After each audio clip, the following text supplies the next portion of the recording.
ሰላም ጤና ይስጥልን ተመልካቾቻችን እንደምን ዋላችሁ እንደምን አመሻችሁ ከአንከር ሚዲያ ዝግጅት ክፍል ያክብሮ ሰላምታችንን እናቀርባለን ሰሞኑን አብይ አህመድ 4 ሰዓት ተኩል የፈጀ ቃለ መጠይቅ ለአገዛዙ መገናኛ ብዙሃን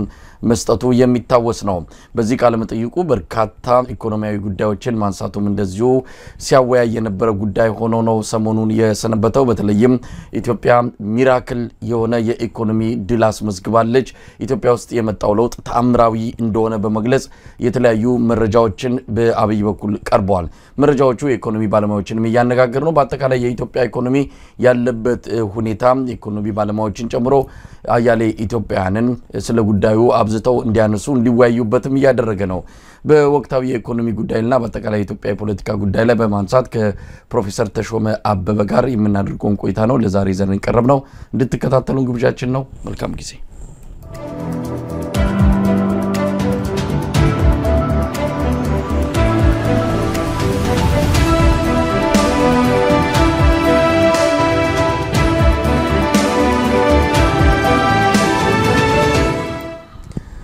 ጤና ይስጥልን ፕሮፌሰር ተሾመ ጤና ይስጥልኝ መሳይ እንደምን ሰነበክ ደህና ሰንብተሃል ወይ ከመጀመሪያችን በፊት ፍቃድ ይሰጠኝና አንድ ነገር ለማለት እፈልጋለሁ እሱም መሳይ እኔ በማውቃቸውና በመገናኛቸው ሰዎች ስም በታማኝ አድማጮች ስም በሚያከብሩ ሰዎች ሁሉ ስም ከስራቱ ጋር የሚቃረን መርህ አቋም ይዘህ በመቆምህ በመገኘትህ ግዴታ ደግሞ መወጣት ምን ማለት እንደሆነ በሞያ ስላሳየህ ከፍተኛ ክብር ይገባሃልና ይሄንን ሳልል አላልፍምና እድል ስለሰጠኝ ጊዜም ስላገኘው በጣም ደስ ብሎኛል አመሰግናለሁ በጣም አመሰግናለሁ ፕሮፌሰር ተሾመ እንግዲህ እንደዚህ አይነት ሞራል የሚሰጥ እንደዚህ ለበለጠ ስራ የሚያነሳሳ ምስክርነት መስማት በጣም ከባድ ነው ነገር ግን በአክብሮት በአንከር ሚዲያ ታዳሚዎች ስም ምስጋናውንም አክብሮቱንም ተቀብያለሁ እንግዲህ ፕሮፌሰር ተሾመ ረጅም ጊዜ ሆነን ሳንገናኝ ኢትዮጵያ ውስጥ በየጊዜው የሚሆነው ነገር ኢትዮጵያውያንን ብቻ አይደለም የኢትዮጵያ ወዳጅ ሀገራትንም ጭምር የሚያሳስብ ጎረቤት ሀገራትንም የሚያሳስብ የሆነበት ሁኔታ ላይ እንገኛለን የትኛውን አንስቼ የቱን እንደምተው አላቀም ከርሶ ጋር እንደምገናኝ ፕሮግራም ሲይዝ ብዙ አጀንዳዎች ነው እጅ ላይ የመጡትና እንደው ሁሉንም ማንሳት ብንችል አንጠላም ግን ቀኑ ሙሉ የሚበቃንም አይመስለምንምና የተወሰኑትን መርጠን ብንወያይ ብለን እንግዲህ ተነጋግረን የተወሰኑ አጀንዳዎች ላይ ለማተኮር ነው የፈለግነው አብይ አህመድ ሚራክል የሆነ ለውጥ ነው ኢትዮጵያ ውስጥ የመጣው በሚል ከማሳሰቢያ ጭምር ኢትዮጵያውያን ድባቸውን ከፍተው አይናቸውን ገልጠው ይሄንን ካልመሰከሩ ኢትዮጵያ ላይ መዓት ይወርዳል በሚል ቃል በቃል የተናገረውን ሰሞኑን በሰፊው ስለተነሳ ዛሬ አልደግሞም ግን ያው እዛ ላይ ያሉትን አስተያየት እንሰማለን ስለ ስንዴ ያነሳው ነገር አለ ስለ ኮሪደር ልማት አጠቃላይ ኢትዮጵያ ውስጥ ስለሚሰሩ ፕሮጀክቶች እንደውም ከዛም በኋላ የገለጸው ነገር አለ እኔ ልቤን የሚያሞቀው አዲስ አበባ የጫካ ፕሮጀክት ነው በሚል ገልጾታል የማዳበሪያ ፋብሪካ የኃይል ማመንጫ ፋብሪካ ኢንዱስትሪዎችን አይደለም እሱ ልቡን የሚያሞቀው የመናፈሻና የጫካ ፕሮጀክት ብሎ እየሰራው ያለው ነው እነዚህ ነገሮች አሉ ብዙ ነገሮች ተነስተዋል እንደው ሁሉ ጊዜ እንደምናደርገው ከፖለቲካው እንጀምር የኢትዮጵያ ፖለቲካ ምን ላይ ነው ያለው እንዴት እየተከታተሉት ነው ብዙ ነገሮች እየሆኑ ነው አንዱን ጨርሰን ሌላው እየመጣብን እንደዚሁ ባናታናቱ እየተደራረበ አንዱንም በወጉ በደንብ ሳንወያይበት ያለፈ ነውና የቱን እንደሚያነሱ የቱን እንደሚተው አላቅም ግን እንደው በአጠቃላይ እንዴት እየተከታተሉት ነው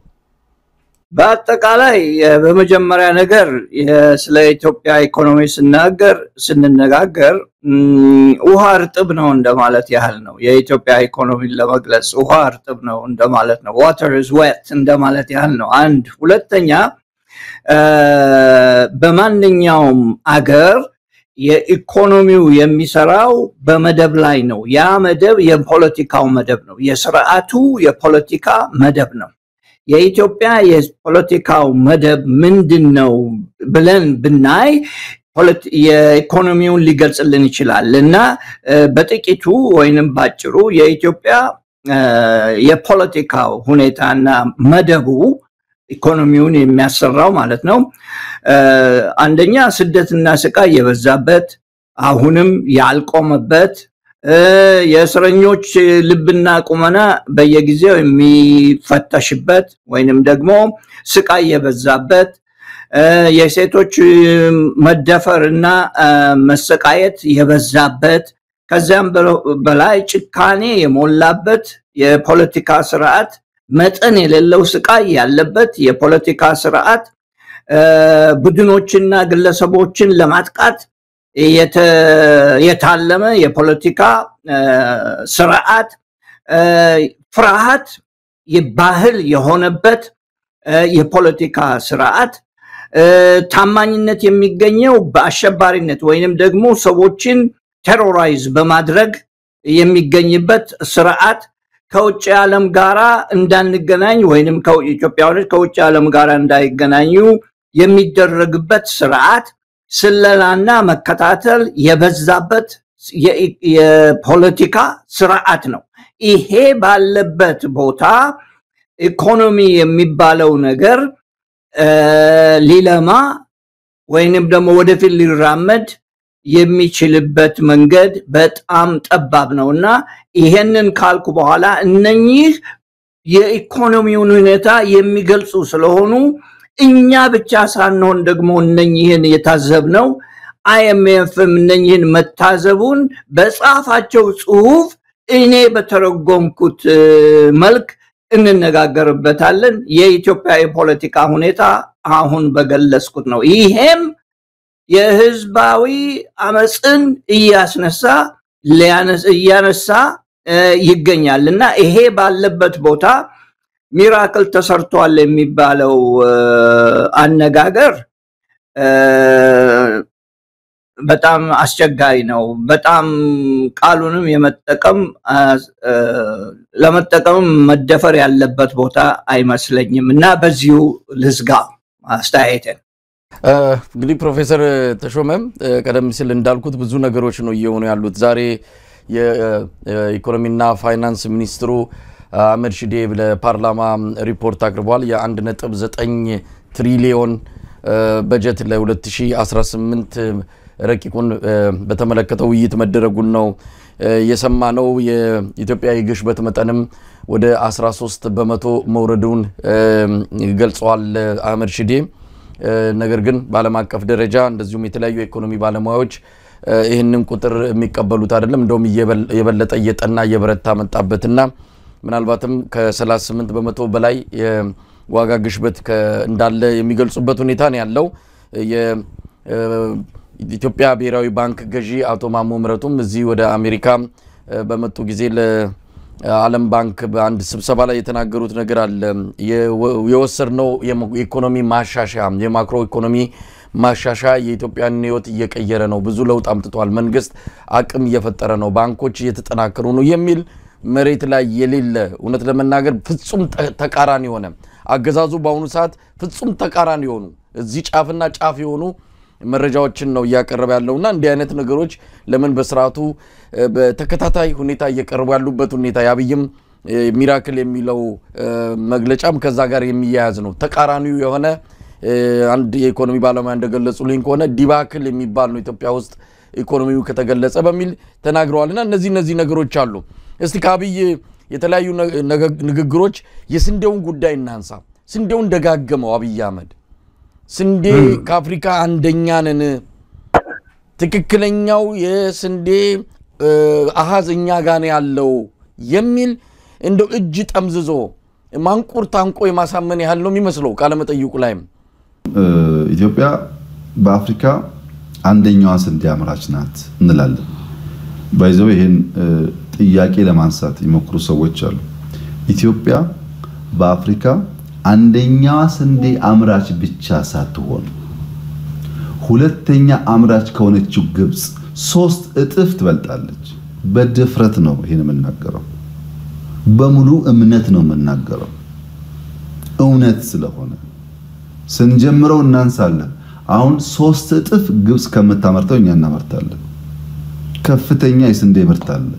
ይሄን ለማጥላላት ይሄን ለማራከስ የለም ለማለት ሙከራዎች ሊደረጉ ይችላሉ መረጃዎች ግን እንደዛ ያሳዩም እንደው በርሶ ባሃዝ ነው የሚናገሩት በእውቀት ነው የሚናገሩት ዝም ብሎ እንደሱ በደመነፍስና ያለ መረጃ አይደለምና የኢትዮጵያ ሕዝብ ማወቅ ያለበት ምንድነው ከዚህ ከስንዴው ጋር በተያያዘ በጣም ጥሩ ጥያቄ ነው አንድ ሁላችንም የምንስማማበት ጉዳይ አለ በዚህ ጉዳይ በስንዴ ጉዳይ ላይ ይሄውም የኢትዮጵያ የስንዴ የማልማት ኃይል ከፍተኛ መሆኑን ማንንም ይመሰክራል እኔም አንተም ሁላችንም እንመሰክራለን ሀገራችን ለም ስለሆነች ከሌሎች ሀገሮችም የበለጠች ልትሆን ትችላለች በስንዴ ማምረት ችሎታው ወይንም አቅሙ ይኖራል አለም የሚባለው ግን የተጋነነ ወሬ ነው ትርክት ነው 30 ሜትሪክ ቶን የሚባለው ውሸት ነው የትም ይሄናል የተመረተበት ቦታ የለም በሌላ በኩል ደግሞ ከግብጽም በላይ ነን የሚለው ውሸት ነው ከግብጽ በላይ አይደለንም ልንሆን አይችልም ይቅርታ አድርግልኝና ኢትዮጵያውያኖች ግብጽ ነገር ሲነሳ በሁሉም እንበልጣለን ባዮች ናቸው ከግብጽ በምንም አይነት ነገር አንበልጥ በምንም አይነት ነገር ያንን ወደ ጎን ብናስቀምጠው መልካም ነው ኦኬ ከዛም በላይ ደግሞ ይሄ ራሳችንን ችለናል የሚለው እውነት አይደለም በጭራሽ እውነት አይደለም እንዴት ብትለኝ አንደኛ ራስን መቻል የሚባለው ነገር ሰፋ ያለ ፖለቲካውና ማህበራዊ እሴት ነው ራስን መቻል ሲባል በአንድ ነገር ብቻ ሰርተ ነገ ራስን ችያለሁ ማለት አትችልም ሁለተኛ ስንዴ በኢትዮጵያ መደበኛ አመጋገብ ውስጥ 14% ብቻ 14 በመቶ ብቻ ነው የያዘው ኢትዮጵያ ውስጥ የቀሩት የሚበልጡት በቆሎና ጤፍ ናቸው እና ስንዴ አምርተን ለራሳችን በቃን ሲባል 14%ን ብቻ ነው የሚያዩት እና የህዝቡ ተመገበ ማለት አይደለም በነሱም ራሳቸው አስተያየት ህዝቡን መገብን ማለት አይደለም እኛ ያልን ያለነው ህዝቡ ተመግቦ አይደለም በቂ ምግብ የለም ባዮች ነን ከዚያም በላይ ደግሞ አንድ መሪ ይሄንን ራሳችንን ችለናል ሲል የተረፈ ህዝቡ ተመግቦ ለሌላ የተረፈ አለ ወደ ውጭም የምንልከው አለ ለማለት ተፈልጎ ነው ይሄ ሲሆን ይሄ አዎንታዊ የሆነ ታሪክ ነው እንጂ የብልጽግና ፊሎሶፊ ነው እንደ ሃይማኖት መልካም ነገር ማውራት ብቻ ነው እንጂ በማስረጃ የተቀመጠ መግለጫ ሊሰጡ አይችሉም ለምን ብትለኝ ወደ ኋላ ትንሽ ልመለስና ንጉሱ ኢኮኖሚ ለመገንባት ሲነሱ መጀመሪያ ማድረግ ያለበት መረጃ መሰብሰብ ነው ጥሩ መረጃ መሰብሰብ ነው ተብለው ሴንትራል ስታቲስቲክስ ኦፊስ ተፈጠረ ሸደም ሆነ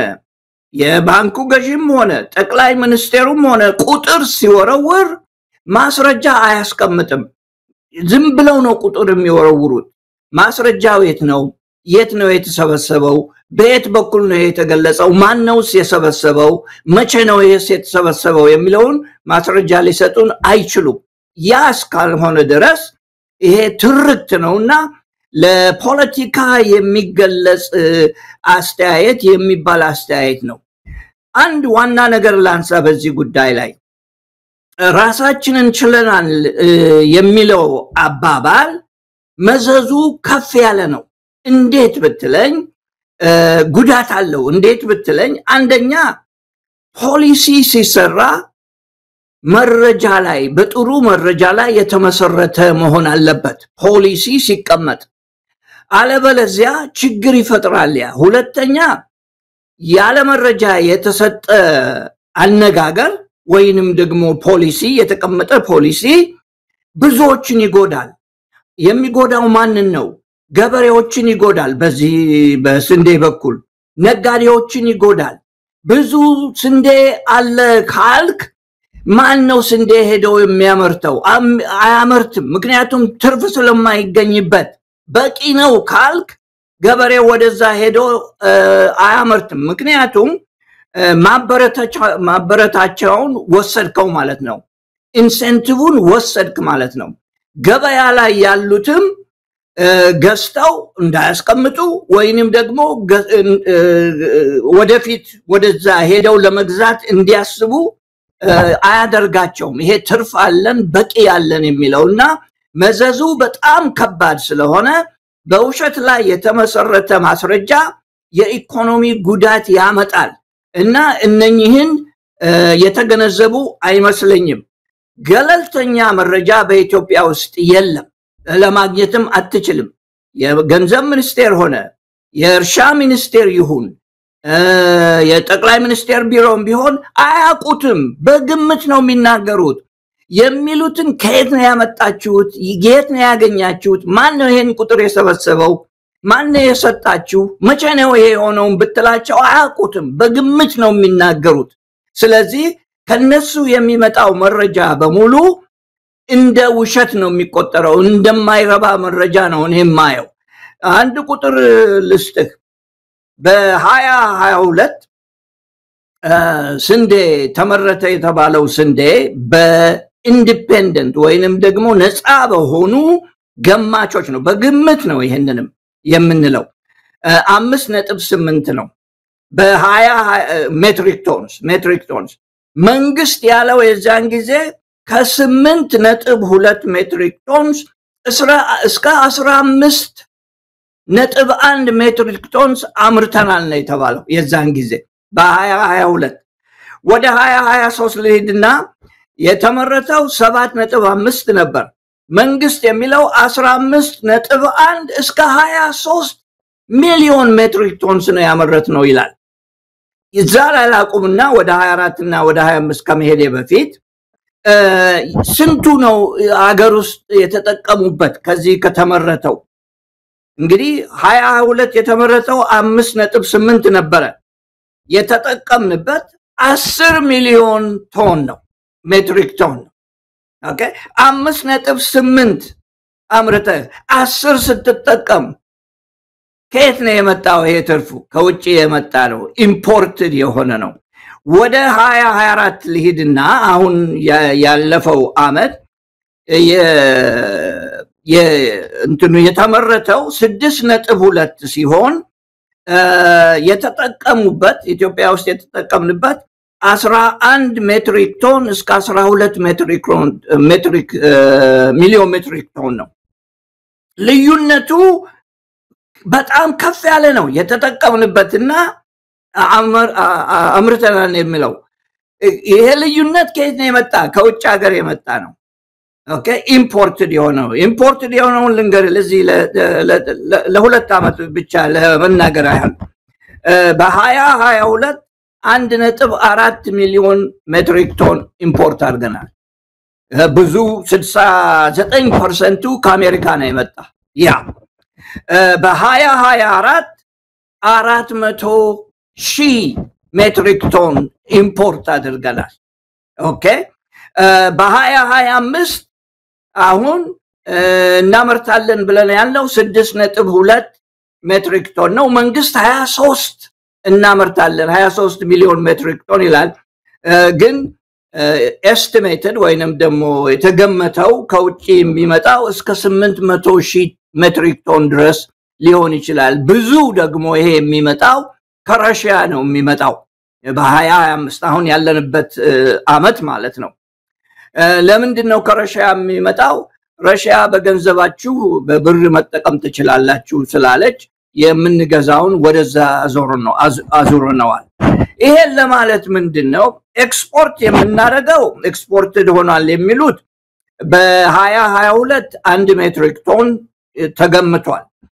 በ2023 150,000 ሜትሪክ ቶን ብቻ በ2024 150,000 ሜትሪክ ቶን በ2025 ወደ 200 ሜትሪክ ቶን ይደርሳል ተብሎ ይገመታል በ2022 እና በ2023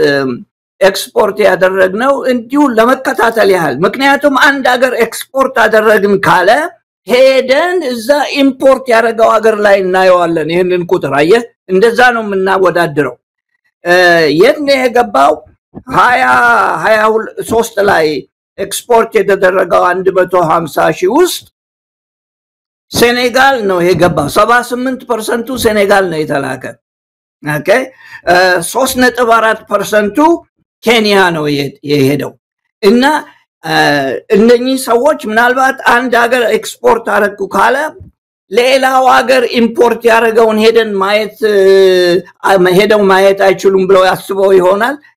ቁጥሮቹ በጭራሽ ሊገናኙ አልቻሉምና ኢትዮጵያ ቅድም እንዳልኩት አቅም አላት ብዙ ኢምፖርት ማነው ፕሮዲዩስ ለማድረግ ብዙ አቅም አላት ነገር ግን አድርገናል የሚለው ታሪክና ትርክት ነውና ከእውነት የራቀ ነው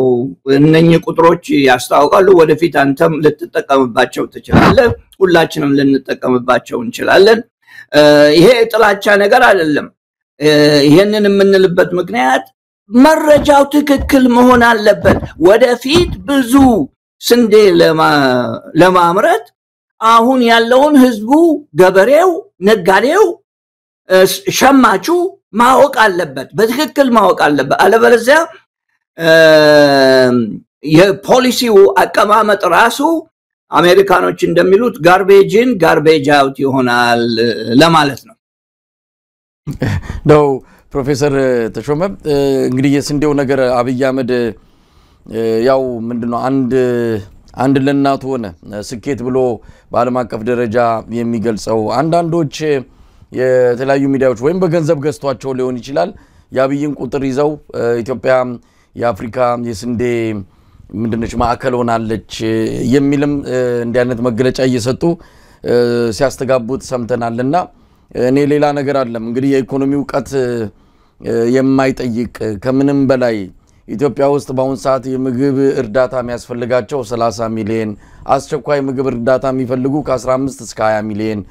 አጣዳፊ በቃ ነገ ከነጎዳ ስንዴ ካላገኙ ወይ ምግብ ካላገኙ ሞት የሚነጥቃቸው ደግሞ 8 ሚሊዮን ኢትዮጵያውያን እንዳሉ ይገለጻል እንዴ ይሄ ስንዴ ተመረተ ከተባለ ኢትዮጵያ በስንዴ እንደዚህ የተንበሸበሸች ከሆነች የት ገብቶ ነው ታዲያ የት እናገኘው ያንን ስንዴ ተሽጦ ነው እንዳይባል አሁን ቀደም ሲል እርሶም እንደገለጹት በተለያዩ ተቋማትም እንደሚገለጸው የተሸጠ ከሆነ እዛ የተሸጠበት ሀገር ቁጥሩ መታየት አለበት ዝም ብሎ በኮንትሮባንድ አየር ባየር አልሸጠው መቼም ሀገር ውስጥ እንደሚደረገው ይሄ በጋዊ ሌተር ኦፍ ክሬዲት ወጥቶ በጋዊ የገንዘብ ዝውውር የሚደረግ ነው ስለዚህ ዳታው እዛም አለ መረጃው እዛም ስላለ የት ነው ያለው በምንድነው እንደው በጣም አስገራሚ ነው የሰውዬ አንድም እንደው አለመቻለው እንኳን አይደለም ለናንተ ለኛም አለመቻለው እንዴት አድርገን እንረዳው ታዲያ ለምንድነው ስንዴ የምታስገቡት የሁሉ ስንዴ የተትረፈረፈ ከሆነ ከአፍሪካ አንደኛ ከሆነን ለምን ታስገባላችሁ ሲባል እንደው ያነጻጸረበት መንገድ ደግሞ እጅግ አሳፋሪ ነው የሰውየውን የማገናዘብ የውቀት አቅም ራሱ ከግምት ውስጥ ያስገባል አንዴና ለመጨረሻ ጊዜ በትግስት ሲጠብቁት የነበሩ ደጋፊዎቹ ራሳቸው ቅስማቸው የተሰበረበት ነው ያወዳደረው ከኢትዮጵያ አየር መንገድ ከአፍሪካ አንደኛ መሆን ጋር የተገናኘ ነውና በጣም አሳፋሪ ነው ኢትዮጵያ በአፍሪካ አንደኛ ስንዴ አምራች ከሆነች ለምን ታዲያ ስንዴ እንዲገባ ፈቀደች ለምን ታዲያ ስንዴ ተሸመተ ከውጭ ለሚለው ሰው ደግሞ ኢትዮጵያ በአፍሪካ አንደኛ የሆነ አየር መንገድ አላት በአፍሪካ አንደኛ ብቻ ሳይሆን ከሁለተኛው በብዙ እጥፍ የራቀ አየር መንገድ አላት ግን ተርኪሽ ኤርዌይ ኢትዮጵያ ይገባል ኤሚሬትስ ይመጣል የካታር ኤርዌይ ይመጣል አንደኛ አየር መንገድ ስላለ ለምን ነው አየር መንገደኛ ጋር ይመጣው ለምን አይከለከልም I think ሰውየው የሚገልጸው ብዙ ጊዜ የሚገልጸው ምኞቱን ነው ምኞት ደግሞ ሰውን ሊያስተዳድር አይችልም ምኞት የግልህ ነው ሰውን የምታስተዳድረው ማስረጃ በመስጠት ነው ማስረጃውን ወስተህ የኑሮውን ስታይ ነው አሁን ቅድም እንዳልከው አንተ ኢንፍሌሽን ወደ 13% ደረሰ አሁን ኢትዮጵያ ውስጥ ኢንፍሌሽን 13% ደረሰ የሚል ሸማች አለ ኢትዮጵያ ውስጥ አንድ ሰው አለ ዘይት የሚገዛ ይሄን ይላል ሽንኩርት የሚገዛ ይሄን ይላል ዶሮና እንቁላል የሚገዛ ይሄን ይላል የሰው ኑሮ ነው የሚገልጸው እነሱ የሚወረውሩት ቁጥር አይደለም እነኚህ የሚወረውሩት ቁጥር በሙሉ የተሳሳተ አንደኛ ሁለተኛ ከግምት ውጪ የወጣ እና ለፖለቲካ የተዘጋጀ ነው አንድ ነገር ልጨምርበት በዚህ ላይ አሁን በየዩቲዩብ ላይ የምታየው የኤአይ የተሰራ የሚለቀቅ ወሬ አለ ኢትዮጵያ ሰው ወደ ሰማይ ልትልክ ነው ወደዚህ ልትሄድ ነው ወደዛ ልትሄድ ነው የሚለው በሙሉ ዝም ብሎ የተፈጠረ የፖለቲካ ማወናበጃ የሆነ ነገር ነው ኢትዮጵያ ውስጥ ብቻ አይደለም ይሄ የሚሆነው ሌሎችም ሀገር ይሆናል ይሄ በርግጥ ነገር ግን የኢትዮጵያ ህዝብ በዚህ መወናበድ የለበትም የኢትዮጵያ ህዝብ የሚኖረው ኑሮ ነው ምስክሩ ቤት ኪራይ መክፈል ትችላላችሁ ሆይ መታከም ትችላላችሁ ሆይ ታክሲ መክፈል ትችላላችሁ ሆይ ይሄንን ካልቻላችሁ ምንድነው የሆነው ብላችሁ ጠይቁ የሚናገሩትንና የናንተን ኑሮ እያወዳደራችሁ እናንተ ናችሁ የምታወቁት ከኛ የበለጠ የኢትዮጵያኖች የሚኖሩበት ኑሮ ነው ምስክሩና በየቀኑ ይሄ ነገር በሆነ ቁጥር መሳይ ራሳቸውን ከእውነት እያራቁ መሄዱ በጣም ችግር ይፈጥራል ወደፊትም አንደኛ ባለስልጣናቶች የሚያምን የለም ባለስልጣን ፖለቲካውን ያበላሻል ባለማያዎችን ወደ ጎን ያደርጋል ዕውቀት እንዳይሰራጭ ያደርጋል ከዚያም በላይ ደግሞ ምንም ነገር አደጋ እንኳን ቢመጣ የሚያምን ሰው ስለሌለ አገር ተበላሸ ማለት ነውና አንድ መሪ ማድረግ ያለበት መጀመሪያ እውነትን መናገር ነው ሁሉ ጊዜ ክፉም ቢሆን እውነትን መናገር ነውና ያስ ካልሆነ ድረስ የኢትዮጵያ የሚሰጠን መግለጫ በሙሉ መጠየቅ ያለብን ከየት አግኝተው ነው ማለት አለብን እንዴት አወቀው ማን የነገረህ የሚለውን ነገር ደጋግመን ማወቅ ይኖርብናል ይሄንን ቶፒክ ከመልቀቄ በፊት በጣም የሚገርመኝ ነገር የእርሻ ሚኒስቴር ምንድነው የሚሰሩት እንደዚህ አይነቱን ኢንፎርሜሽን ወይንም ደግሞ መረጃ ለህዝብ ለምንድነው የማይሰጡ ሌላ ምንድነው ስራቸው የገንዘብ ሚኒስቴር ስራው ምንድነው ትክክል መረጃ ከመስጠት የበለጠ ሌሎችም ቢሮዎች አሉ በየቦታው ያሉ ትክክል መረጃ መስጠት ግዴታ ነው ምክንያቱም ሰው ወደፊት ኑሮውን የሚያልምበት ወይንም ፕላን የሚያደርግበት በአሁን በተሰጠው መረጃ ነው ኢንቨስትመንት አይመጣም ይላሉ መረጃውን ስጡ መረጃውን ብትሰጡ ይሄ ነገር ጥሩ ነው ይሄውና ብላችሁ ብትሰጡ ኢንቨስትመንት ይመጣላችኋል ዝም ብሎ የወሬ ነገር ብቻ እንዳይሆን እና በጣም የሻከረ በጣም የተበላሸ የመረጃ አሰባሰብ ስርዓት ነው ኢትዮጵያ ውስጥ ያለው የኢትዮጵያ ኢኮኖሚስቶች ባወጡት ሪፖርትም ላይ ይሄ ችግር እንዳለ ገልጸዋል ለምሳሌ የ24 እና 2024 እና 2025 ጉዳይ በሰጡት ሪፖርት ላይ በምንም አይነት መንገድ አልነኩትም ያልነኩበትም ምክንያት ለፖለቲካ ብቻ ሳይሆን መረጃው የለም የተሰበሰበ መረጃ ጨርሶ የለም መንግስት ስራው መረጃ መሰብሰብ እኮ ነው መረጃ ትክክል የሆነ መረጃ መሰብሰብ ነውና ያስከለለ ድረስ በግምት ብቻ እየተገፋፋን መሄድ ነው እኛም የምናቀውን እንናገራለን እነሱም ያው የሚያልሙትን ይሰብካሉ አገሪቷ በመሐከል እየደቀቀች ነው የምትሄደው እንግዲህ ናቢ መረጃ የሚሰጣቸው ማን ነው የከዚህ የፕላን ሚኒስትሯ ዶክተር ፍጹም አሉ አብራድ የሚመርጣቸውን መስማት የሚፈልጋቸውን ቁጥሮች ሰብስባ ታቀርብለታለች እንጀራውም አንድም የዘለቀው እስካሁንም ከዛ ቦታ ላይ የስራ ዋስትና አግኝታ የቀጠለችው አብይ አህመድ መስማት የሚፈልጋቸውን ቁጥሮች መሬት ላይ ያሉትን አይደለም መስማት የሚፈልጋቸውን ቁጥሮች እንደው ምንድነው የሚባለው ኩሽና ውስጥ ምግብ አብስሎ እንደመምጣት ያህል ቁጥሮችን ያበሰለች ምታቀርብለት እሷ ስለሆነች ነው ባለሙያዎች ሌላው ቀርቶ ከሱ ከራሱ ከፒፒ ከብልጽግና ፓርቲ ባለሙያዎች ሁሉ ገብተው ይሄን ቁጥር መቀበል ሳይችሉ ቀርተው ከስራ የተፈናቀሉበት ሁኔታ ነው ያለው ከኢትዮጵያ ስታቲስቲክስ ባለስልጣን ለማንኛውም እዛጋ ወደ ኋላ ላይ ምናልባት ጊዜ ካለንም አጠቃላይ ቁጥሮቹን ማን ነው ያበሰለ ለአብይ የሚሰጠው ወይስ አብይ እዛው ጠቅላይ ሚኒስትሩ ጽፈት ቤት የፈለገውን ቁጥር አይኑ ላይ ብቅ ያለውን ወይም አይምሮ ላይ የተደቀነውን ቁጥር ያመጣ ነው የሚነግረን ወይስ ምንድነው የሚለው እንመጣበታለን እስቲ ስለ ኮሪደር ልማት እናንሳ አብይ አህመድ ታምራዊ እድገት ነው ሚራክል ነው የመጣው ሲል እንደው በሱ ጫማ ውስጥ ሆነን በብልጽግና ደሴት ነዋሪዎች ጫማ ውስጥ ሆነን ምንድነው እስቲ እንደው ልባችን ተደፍኖ ከሆነ አይናችን አልገለጥ ብሎ ከሆነ እንደው እስቲ ንግለጥና ምክንያቱም መከራ ይመጣል ካልገለጣችሁና ካላያችሁ ካልመሰከራችሁ ኢትዮጵያ ላይ ማአት ነው የሚመጣው ብሎ አስፈራርቷል ስለዚህ ገልጠን እንመልከት ብለን ስናይ የሚነግሩን ነገር ኮሪደር ልማት ነው መናፈሻ ነው እስቲ ስለ ኮሪደር ልማት እንደው ከኢኮኖሚ አንፃር እርሶ እንዴት ነው የሚረዱት አብይ አህመድ ኮሪደር ልማትን ነው እንዳንድ ስኬት ያነሳ ያለው እሺ እኔም አንተም ሁላችንም ጎረቤታችን ሲጸዳ ችግር የለበትም እንወዳለን ጎረቤታችን ያለው ሁኔታ ሲጸዳ ደህና ሲሆን ምንም ችግር የለም እሱ እኔም አንተም መብራት ብናገኝ ደስታችን ነው ማታ ጨለማ በነበረበት ቦታ ዛሬ ብርሃን ያለ ለመራመድ የሚችሉት ደስተኞች ናቸው ጥሩም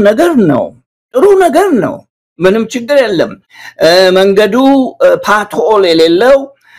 መንገዱ ማረፊያ ያለው መሆኑ ጥሩ ነገር ነው መጥፎ ነገር አይደለም ችግሩ ምን መሰለ ችግሩ ቅድሚያ የሚሰጠው ነገር ነው ወይ ይሄ ነው ዋናው ነገር ቅድሚያ የሚሰጠው ነገር ነው ወይ ለምንድነው ይሄንን የምልበት ምክንያት የኢትዮጵያ የሚያስፈልጋት ውብ ኮሪዶር አይደለም ኢትዮጵያ የሚያስፈልጋት ፋብሪካዎች ናቸው ፋብሪካዎች ወደፊት ሀብት የሚፈጥሩ ናቸው ኮሪዶር ጊዜያዊ ስራ ይፈጥራል ይሄ ጥሩ ነገር ነው ነገር ግን ስራው ዘላቂ አይደለም ኮሪዶሩ ሲቆም ስራውም ይቆማል ኢትዮጵያ የሚያስፈልጋት ለብዙ ጊዜ የሚሄድ ወይንም ደግሞ ለረጅም ጊዜ የሚጠቅም ስራ ነው ሰዎች ስራ ሲሰልጥነው ስራ ሲይዙ ቤት ለመስራት ልጆች ለማሳደግ እና በጥሩ ለመኖር ነው ደሞዝ ያላቸው ወይንም እየሰሩ ለሚያገኙት ገቢ በኮሪዶር ይሄ አይገኝም ኦኬ ቢበዛ 58 ከተማ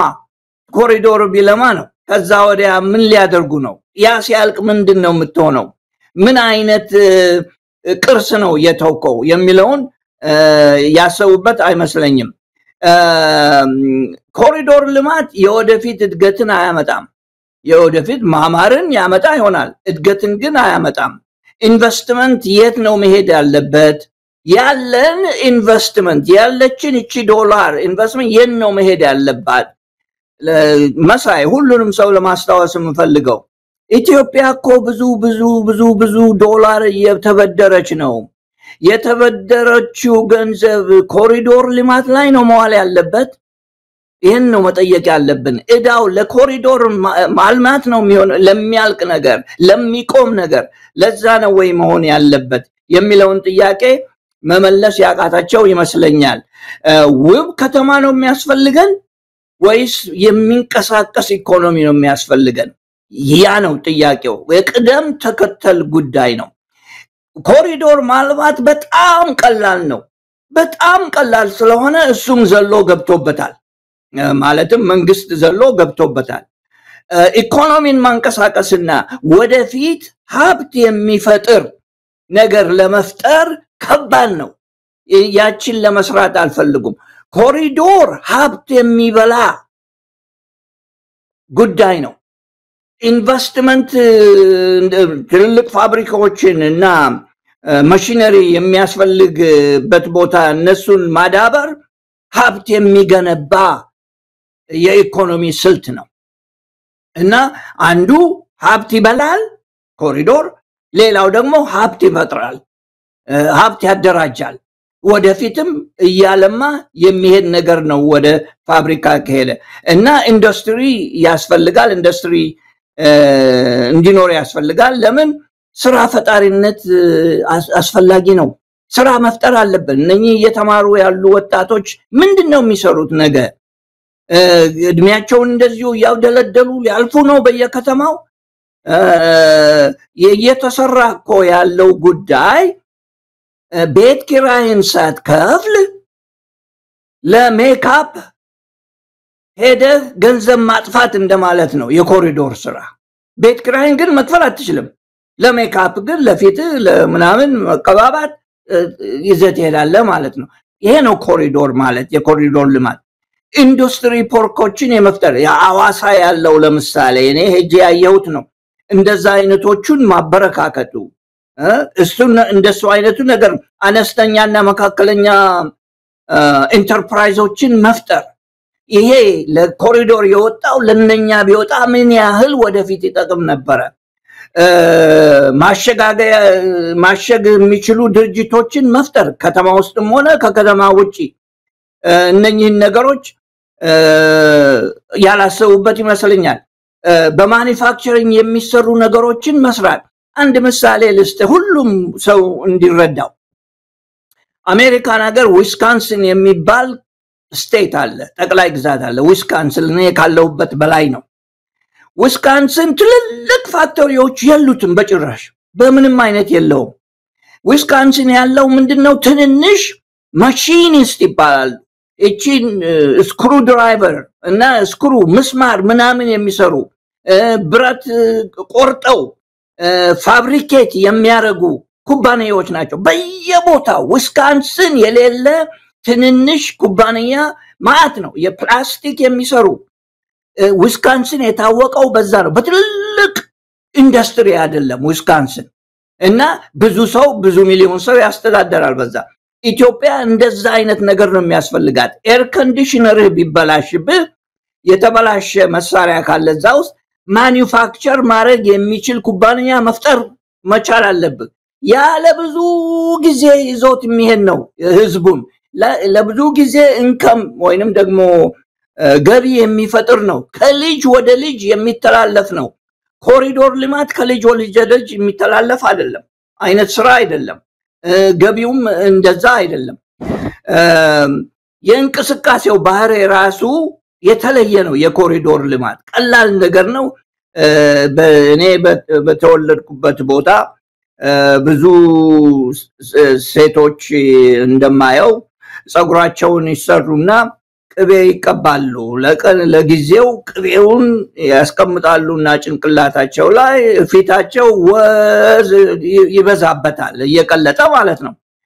ያንን ሲታጠቡት ግን ሌላው ያው እንደ ቀድሟቸው ናቸው ኮሪዶር ልማት እንደዛ ነው መልካም አይሁን ማለት አይደለም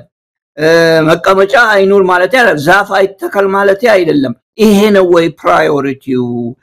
የከተማ ፕሮጀክቶች ተመሳሳይ ስቴት ሊፈጥሩ አይችሉም የኮሪዶር እንትን ያንን አይነት ነገር ሊፈጥር አይችልም ቅድም እንዳልኩት አንዱ ሀብት የሚበላ ነው ሌላው አስተሳሰብ ሀብት የሚፈጥር ነው እና ፓርኮችና ወንዞችንና ከተሞችን ለማስዋብ ነው እንደ ብድር የምንበደረው ለጠቅላይ ሚኒስቴሩ ሲናገሩ ለቱሪስቶች ይሄ በጣም ይጠቅማል ከአሜሪካ የሚሄዱ ቱሪስቶች አዲስ አበባ በእግራቸው ለመሄድ ለማየት ነው አዲስ አበባ ጥሩ ፓርክ አለና ጥሩ ፓርክ እዛ ተቀምጬ ለዝናና ብለው ነው ከአሜሪካ ወይ ከረሺያ የሚሄዱት የቱሪዝምን የሚመጣውን ገቢ በቱሪዝም ላይ ማዳበር እዛ ማዳበር ችግሩ ምንድነው በዛ የሚመጣውን ለየናገር ይተጠቀሙበትና ለጦርነት ሌላ ያረጉና ሄደው ይበደራሉ መንገድ ለማሳመር ይሄ ነው ችግሩና የቅደም ተከተል ጉዳይ ነው እና ፕሮፌሰር ተሾመ ይሄንንም በተመለከተ እናንተ አትነግሩንም የትኛው እንደሚቀድም የትኛው እንደሚከተል የቀደም ተከተሉን ጉዳይ ተውት እኛ እየሰራን ነው ሰርታችሁ አሳዩን ብሎ ምንድነው የነፈታተሽ አይነት ትከሻይ መለካካት አይነት መንግስትና ይሄንን ጥያቄ የምናቀርብ ዜጎችን በኩላይን ፋይናንሱን የሚያንቀሳቅስ ባንክና ታንኩን የተቆጣጠረ ኃይል ኃላፊነት ያለበት መንግስት ታች ወርዶ እንፎካከር ይዋጣልን አይነት የሚመስል ጥሪ አቅርበዋልና አንዳንድ ጊዜ ስለ መንግስት ጽንሰ ሐሳብም ግንዛቤው እንደሌለው እንዲህ አይነት ነገርን ሲያቀርብ እንግዲህ ስራ ተቆጥሮ የተሰጠው ሰው ነው ይሄን አድርግ ነው ከምንም በላይ የአንድ መንግስት ኃላፊነት ያገሩ ህዝብ ሰላምና ጸጥታ ደህንነቱን ማስከበር ነው ሌሎቹ ሌላ ጊዜ ይደርሳሉ ሰው ወጥቶ በሰላም ይገባ ከሆነ ልማቱም ይመጣል እዛ ውስጥ አንተ ምን ትሰራለህ መጀመሪያ የዜጎችን ሰላምና ደህንነት አስከብር ሲባል እኔ የሰፈር ሚሊሻ አይደለሁም የሚል መልስ ነው የሚሰጠው ስለዚህ የመንግስትነት ጽንሰ ሐሳብም ገና አልገባውም የመንግስትነት ሃሁ ያልተረዳም እንደሆነ በተደጋጋሚ ያሳየን ነውና መጣበታለሁ ምናልባትም ከዚህ አንፃር ሚራክል ያለውንም ሌሎችንም ነገሮች አንድ ነገር ልበል በዚህ ላይ ይቅርታ ይደረግልኝና ለሁሉም ለደጋፊዎቹም ለመንግስት ላይ ላሉትም ይቅርታ ጠይቃለሁኝ እናንተ ከየት ነው ይሄንን ሐሳብ ያገኛችሁት ሲንጋፖር ሄዳችሁ አይደለም ቪየትናም ሄዳችሁ አይደለም በየከተማው እየዞራችሁ አይደለም ያገኛችሁት ይሄንን ሐሳብ አትንገሩን የምትሉ ከኢትዮጵያውያን አንስማ ነው ወይስ ከሲንጋፖር ካሉ ሰዎች ዘመዶቻችሁ እንስማ ነው የትኛው ነው የሚበልጥባችሁ አይደለ የበለጠባችሁ ነው እያንዳንዱን አውሮፕላን አስነስታችሁ ወደ አውሮፓ ወደ ቪየትናም ወደ ሲንጋፖር ወደ ቻይና ስትሄዱ ያ ሀብት የቀለጠ ነው አላወቃችሁም ይመስለኛል ከትልቅ ይቅርታ ጋራ ይችን ለማለት ፈልጋለሁ እኛም እንነግራችሁን አታዳምጡ ሌላ ሰው ግን ነጮች የሚነግሯችሁን ወይንም ኤዥያኖች የሚነግራችሁን ሄዳችሁ ቤታቸው ለማየት ትሄዳላችሁ መልካም ከተቀማችሁ መልካም እንደው ፕሮፌሰር ተሾመ አይኤምኤፍ ምንድነው የሚለው አሁን የዓለም አቀፉ የገንዘብ ድርጅት እንግዲህ ኢትዮጵያ ጣጣ ውስጥ ገብታለች እውነት ለመናገር ይሄ የተወሰደው የኢኮኖሚ ማሻሻያ የተባለው እንደው የዳቦ ስም ሰጥተውለት ሀገር በቀል ኢኮኖሚ ብለው የገለጹት ነገር ሁሉንም ኢትዮጵያዊ ዘጭን ያደረገው መሬት ላይ ነው በአንድ ጊዜ ያስቀምጠው በአንድ ጊዜ የብር የመግዛት አቅም በ3-4 እጥፍ ነው እንዲወርድ የተደረገው ይሄ ምኑ ነው ለኢትዮጵያውያን ትንሳኤ ይሄ ለምኑ ነው ለኢትዮጵያውያን መልካም ነገር ብለን ብንጠይቅ እነ አህመድ ሺዴ እነ ማሞ ምረቱና አብይ አህመድ የሚነግሩን ግድ የለም አይናችሁን ግለጡ ይለናል አይናችንን ስንገልጥ የምናየው ነገር የህዝብ ስቃይ ነው ትርምስ ነው ህዝብ ሲጎዳ ነው ሲያለቅስ ነው ድሮ ገበሬው ነበር ራበኝ የሚለው አሁን ሐኪሙ ቤትም ብራብ ገባ በአብይ አህመድ ዘመን ሐኪሙ ቤት ነው ራብ የገባው ስለዚህ አይናችንን ገልጠን ብናፈጥ ምናየው ነገር አጣን አይኤምኤፍ ምንድነው የሚለው ምንድነው ይሄንን ክትትል ያደረገ ነው ለመሆኑ ወይስ ሌላም ያልተረዳነው ነገር አለ መሳይ አንተ ከተከታተልከው አንዱ ዋናው ጉዳይ እና በጣም የኢትዮጵያ ህዝብ ምስጋና ማቅረብ ያለበት ይመስለኛል አንተ ለሞያህ ብለ ነው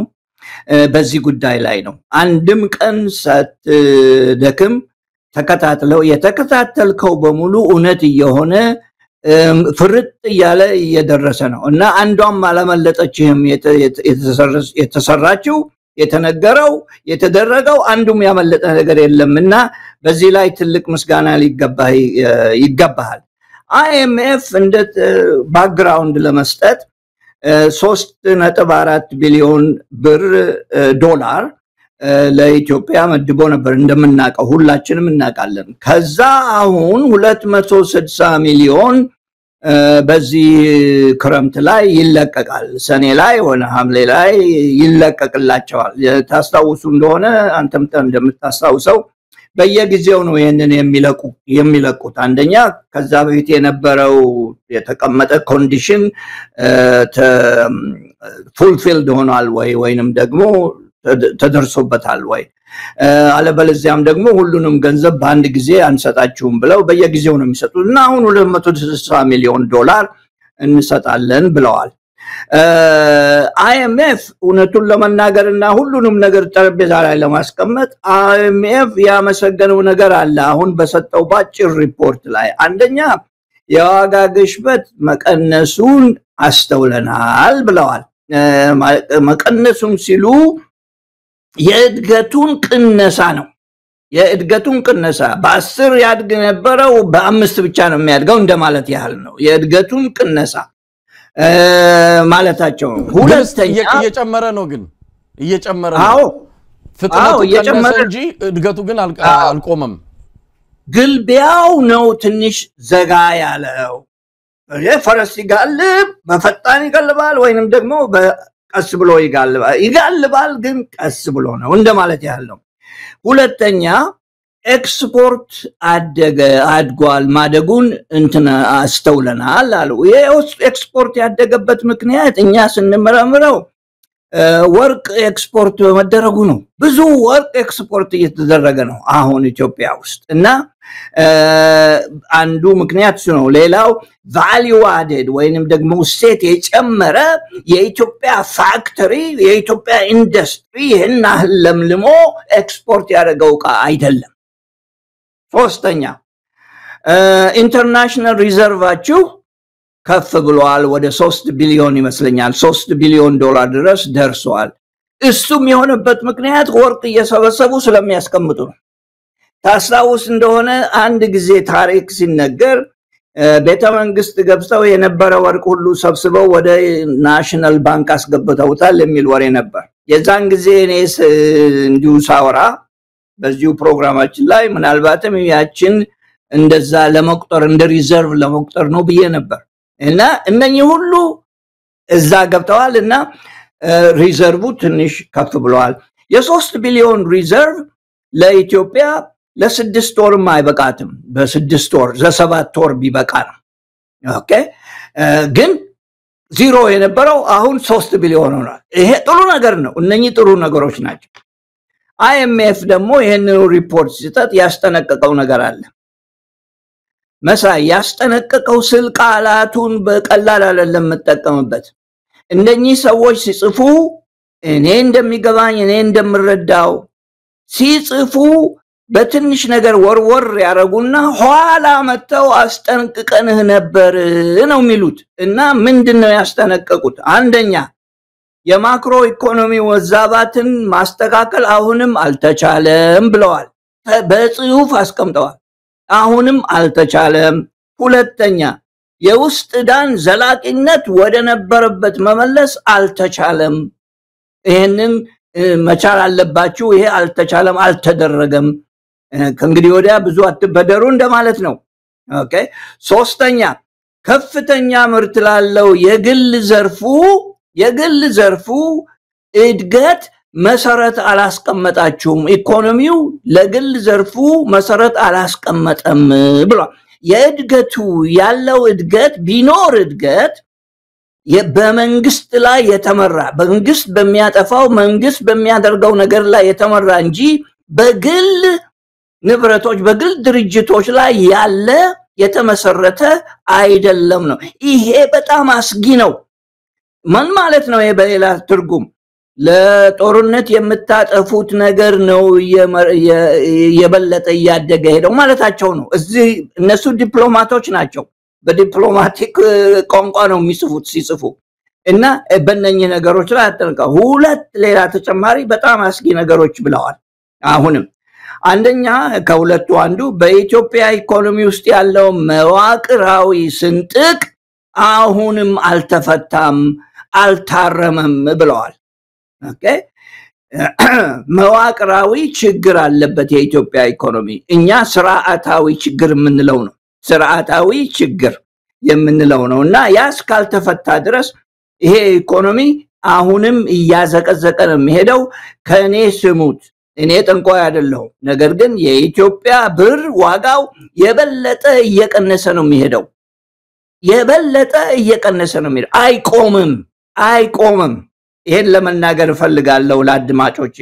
ሁለተኛው ትልቁ ያየሁት ነጥብ የውጭ ምንዛሬን ማግኘት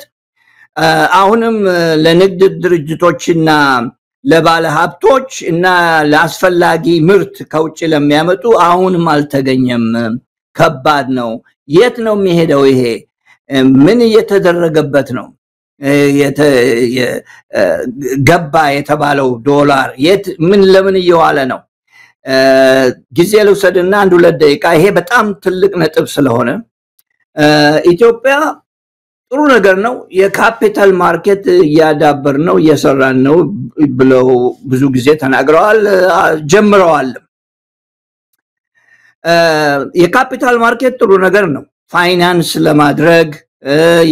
የሚጀመሩ ፕሮጀክቶችን የመንግስትን ፕላን የሆነ የግል ፕሮጀክቶችን ለማሳደግ ይረዳል ያለ ፋይናንስ መንቀሳቀስ አይቻልም ነገር ግን የአብይ መንግስት ያረጋ ያለው የፋይናንሱ ዘርፍ የኢኮኖሚው ዘርፍ የሆነ እንዲሄድ ያደረገ ነው ያለው ይሄ ትክክል አይደለም ለታዳጊ ሀገር ይሄ ትክክል አይደለም መደረግ ያለበት የፋይናንሱ ዘርፍ ሳይሆን የግብርናው የኢንዱስትሪው የዛ ዘርፍ ነው ማደግ ያለበት ለምን ብትለኝ አሜሪካ ራሱ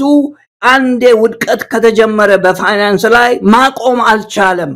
እዚህ ነበርክ ይመስለኛል በ2008 የነበረው የአሜሪካ ኢኮኖሚ ማሽቆልቆል የጀመረው በፋይናንሱ ስርዓት ውድቀት ነው እድሜ ለኦባማ እና ለጆርጅ ቡሽ እነሱ ናቸው አሜሪካን ያዳኑ ያንዚ ጊዜ 5 አመት ፈጀ ከሪሴሽን ውስጥ ለመውጣት እና ያደረጉ ያሉት ይሄን ነው ይሄ ትልቅ ስተት ነው ይሄንንም ያደረጉ ያሉበት ምክንያት ተጠቃሚዎቹ እየገፋፏቸው ነው እነኚህ ተጠቃሚዎች ማን ናቸው ኢንቨስትመንት ባንክ የሚከፍቱት ሰዎች ስቶክ ማርኬት ብለው እዛ ውስጥ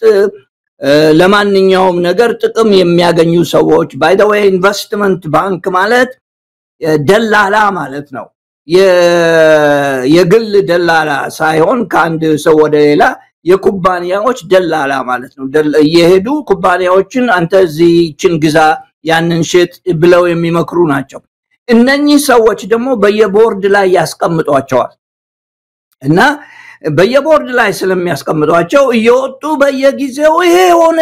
ትልቅ ነገር ተሰራ እያሉ ይዘፍናሉ በየጊዜው ጥቅማቸውን ለማዳበር ሲሉ ነው ይሄንን የሚሉበት ከዛም በላይ ደግሞ ኢትዮጵያ ውስጥ ቅድም እንዳለው ማስረጃ በትክክል ስለማይገኝ ማስረጃ በትክክል ስለማይያዝ ብዙ ሌብነትና ስርቆት ሊመጣ ይችላል በዚህ በስቶክ ማርኬት ብዙ ማጭበርበር ሊመጣ ይችላል አሜሪካ እንኳን ሊያቆመው አልቻለም እንኳን ኢትዮጵያና እና እነኚህ ነገሮች ስላሉ በፋይናንስ ላይ የተመሰረተ ኢኮኖሚ ውድቀቱ አንዴ ከተጀመረ ቁልቁል ነው የሚገባ እና ስለዚህ ይሄ ብዙ ጥንቃቄ ማድረግ አለባቸው በዚህ የተነሳ እነሱ ግን እንደ እድገት ያሉ የሚሸጡት አሳብ ስለሆነ እቺን መያዝ ይኖርብናል በተጨማሪ መደረግ ያለበት አንድ ሁለት ነጥቦች አሉ መሳይ IMF ያለው እነኚህ ክስተቶች በስተቀር መደረግ ያለባቸው አንዱ ተጨማሪ የገቢን ማሻሻያ በታረጉ ይሻላል ብለዋል ምን ማለት ነው ይሄ ታክስ ብዙ ሰብስቡ ማለት ነው ወይ ታክሱን ጨምሩ ወይንም ደግሞ ስብሰባውን አሳምሩት ማለት ነው ይሄን አድርጉ ማለታቸው ነው እና አንተም እንደተጠቀስከው ካሁን በፊት በንግግራችን ላይ ታክስ እየጨመሩ ነው ግማሹን በዚህ አምጡ በዛ አምጡ ያሉ የኢትዮጵያ ህዝብ እንዳው በታክስ ሊገሉት ነው መጨረሻ ላይ ሁለተኛ የንግድ አካባቢን አሻሽሉ ማለት ይሄ ምን ማለት ነው ሰዎችን እስር ቤት አትክተቱ ነጋዴዎቹን ይሄንን ሽጥ ያንን ግዛ አትበሉ አታስገድዱ ማለት ነው ኦኬ IMF እንደሚፈልግ ፍታዊ የግብር አሰራሮችን አረጋግጡ አንዳንድ ጊዜ ግብር የሚሰበሰበው ያለ አቋያው ይሆናል ያለ አቋያው ይቀመጣል አንዳንድ ጊዜ የሚገፋበት ጊዜ አለ የውጪ ቀጥታ ኢንቨስትመንትን አብራሩ አሁንም አጠንክሩ አሁንም እሱ ችግር አለ ከዛም በላይ ደግሞ በመጨረሻ ሪኮመንድ ያደረጉት ከነጋዴዎች ጋራ ግልጽ ውይይት አድርጉ የሚለው ነው ከነጋዴዎች ጋራ ግልጽ ውይይት አድርጉ የሚሉት ትናንት ነው ትናንት ባስተያ ቁጭ ብለው ሲነጋገሩ ነው ይሄ ለይስሙላ የሚደረግ ነው ሰዎቹ ግን ሲመጡ እዛ ካሉት አንድ ነገር ምንድን ነበር ኬላ በየቦታው በዛብን ስራ መስራት አልቻልንም ነው ያሉት እነኚህ ነጋዴዎቹ እኔ እናንተ ይሄን ስንነጋገር ነበር ኢትዮጵያ ውስጥ ያለ ነጋዴ ከአንድ ቦታ ተነስቶ ወደ ሌላ ቦታ በነፃ መሄድ እስካልቻለ ድረስ ንግዱ ሊስፋፋ አይችልም እና ይሄንን ሁኔታው እየመሰከረ ነው ለማለት ፈልጌ ነው ባለው አየው ደረጃ ፕሮፌሰር ተሾመኔ ስለ IMF ሁሉ ጊዜ እርሶንም ጠይቃለሁ ሌሎች ኢኮኖሚ ባለሙያዎችንም ማነሳለሁ ግራ የሚገባኝ ነገር እንግዲህ IMF እግሩ በረገጠባቸው አገሮች ያ ሀገር ሲፈርስ ነው ያየነው ያ መንግስት ሲፈርስ ነው ያየነው እንጂ ሲያድግ ሲያንሰራራ ቀና ሲል አላየንም ስለዚህ IMF የሚሰጡት ምክረ ሐሳብ የኢትዮጵያን ህዝብ ለማዳን አይደለም ይኸው IMF እኮ ከገባ በኋላና የኢትዮጵያ ንግድ ባንክን በቁጥጥሩ ስር ካደረገና ማሞምረቱን በአንድ ቀጭን ኢሜልና ቀጭን ስልክ ትዛዝ እየሰጠ እንደፈለገ ማሽከርከር ከጀመረ ወዲ ነው የኢትዮጵያ ህዝብ ከፍተኛ መከራ ውስጥ የገባው ስለዚህ IMF አሁን እንደው የኢትዮጵያ ህዝብ ጠላት ነው ወይ የኢትዮጵያ ህዝብ እንዲቆረቁዝ ይፈልጋል ወይ አብይ አህመድ ስልጣኑን ለማስቀጠል የትኛውንም እርምጃ እንደሚወስድ ምንም ጥርጥር የለውም ኢትዮጵያ ገደል ገብታ እሱ መትረፍ የሚያስችለው ድል ካለ ይጠቀማል ይሄ ሁላችንም ምናልባትም ከሊቅ እስከ ደቂቃውን የደረስንበት ድምዳሜ ነው ሰውየው እንጥፍጣፊ የሀገር ፍቅር ስሜት ስለ ትውልድ የሚያስብ አይደለም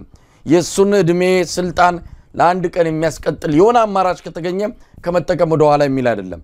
IMF ያንን እድል ሰጠው ይሄው ያየን ነው የዶላር የምንዛሪ መጠኑ አሁን 138 ብር ገብቷል በህጋዊ መንገድ በጥቁር ገበያ እስከ 170 ብር እየተሸጠ ነው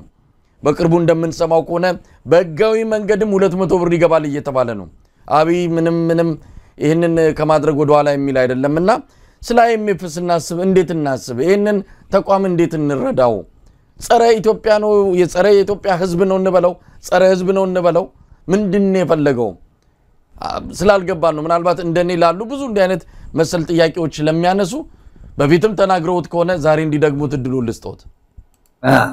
በጣም አመሰግናለሁ ጥሩ ጥያቄ ነው ፈንዳሜንታል ጥያቄ ነው ከዛም በላይ ደግሞ ብዙዎች ምሁራኖች ሊመልሱትና ሲያጠኑት የከረሙት ጥያቄ ነው በእኛ ብቻ ሳይሆን በኢትዮጵያ ብቻ ሳይሆን ከአርጀንቲና ጀምሮ በየሄዱበት ቦታ በሙሉ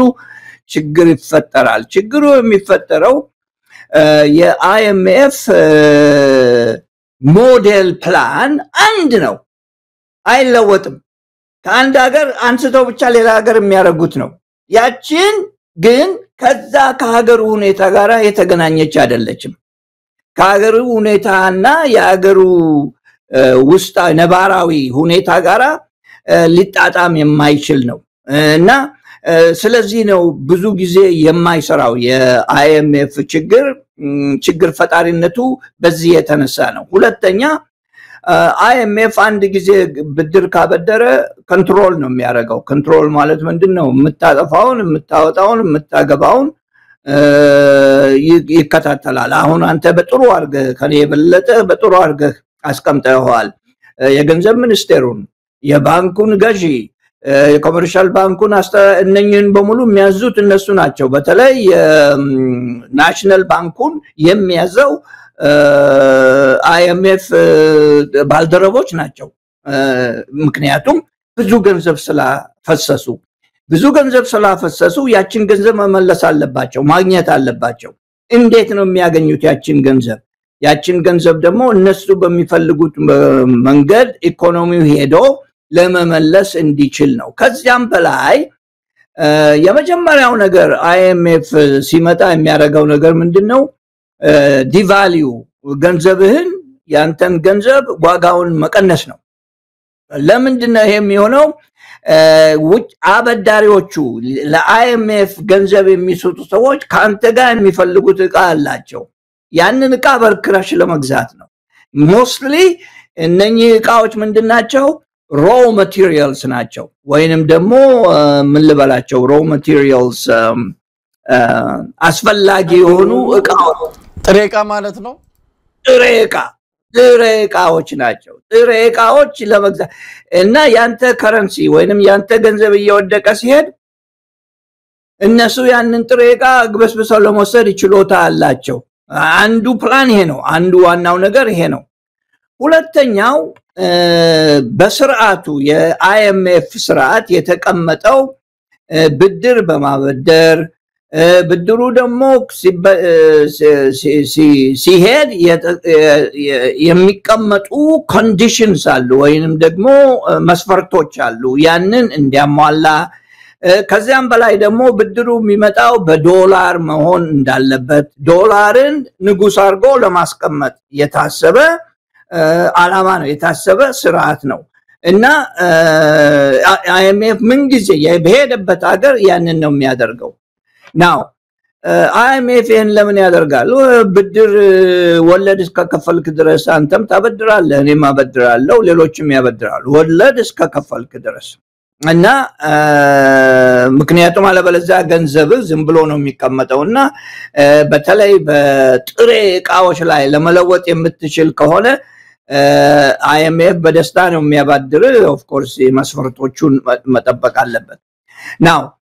እኔ አይኤምኤፍን ብዙ ዘልፌ አላቅም በአይኤምኤፍ ላይ ብዙ ችግር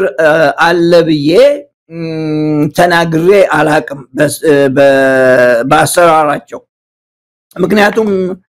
ጥቅማቸውን ፈላጊ ስለሆኑ እኔ አንድ ሰው ገንዘብ አገኘ ብዬ አልቆጣም አይኤምኤፍ ብድር አበድሮ ወለድ ካገኘ እንደ ይርዳቸው እግዚአብሔር ይርዳቸው እኔ የሚያሳዝኑኝና የምቆጣው እነኚህ አገሮች ናቸው እነኚህ አገሮች ሄደው መሪዎቻቸው ሄደው እነሱ ፊት ሰግደው ጎንበስ ብለው እባካችሁ ገንዘብ ስጡን የሚሉት ናቸው መጀመሪያውኑ ችግሩን የፈጠሩት ራሳቸው ገንዘቡንም ተበድረው አምጥተው ችግር ውስጥ የሚከቱት አገሪቷን እነኚሁ መሪዎች ናቸውና ብዙ በኔ አስተሳሰብ በኔ ሁኔታ በኔ እይታ ብዙ ብሌም ወይንም ደግሞ ብዙ ክስ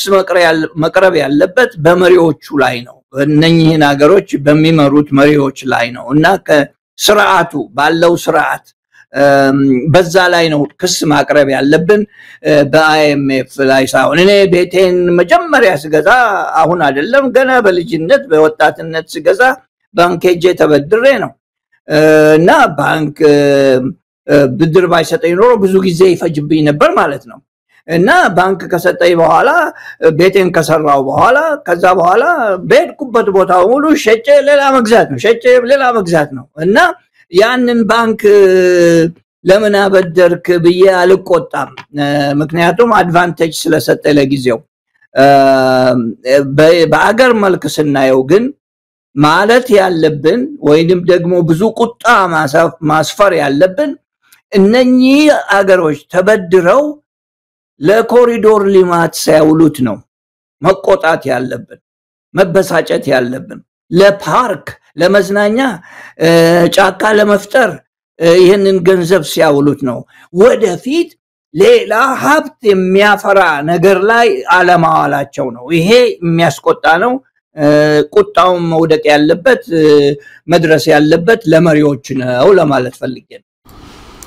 እንደው ፕሮፌሰር ተሾመ ብዙ ነገር ማንሳት ፈልጊያለሁ ያው የሳቱም ነገር እንደው የሚያወላዳ ስላልሆነብኝ ነው ይሄ ቀደም ሲል ስለ ኮሪደር ልማት ሲያነሱ ስንወያይ እሱም ኮሪደር ልማት ለኢትዮጵያ ትንሳኤ እንዳመጣ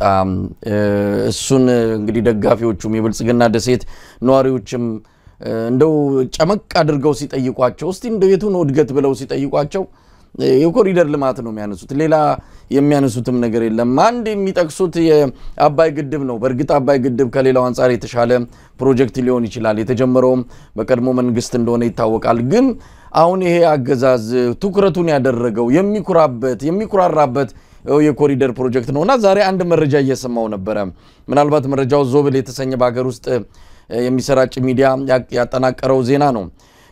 ከአብይ አህመድ ከሰራቸው የመናፈሻ ፕሮጀክቶች እነዚህ ሎጆች አንዱ የሆነው የሃላላ ኬላ ሎጅ ነው የሃላላ ኬላ ሎጅ ለሰራተኞቹ የሚከፍለው ደሞዝ አነሰው እና የሚከፍለው ደሞዝ አጠረው እስካሁን አብይ አህመድ የመረቀ ሰሞን አንድ ከውጭ ሀገር 10 ሀገር ውስጥ ደግሞ 35 ቱሪስቶች ጎብኝተውት ነበር ከዛ ነው ላለፉት 6 ወራት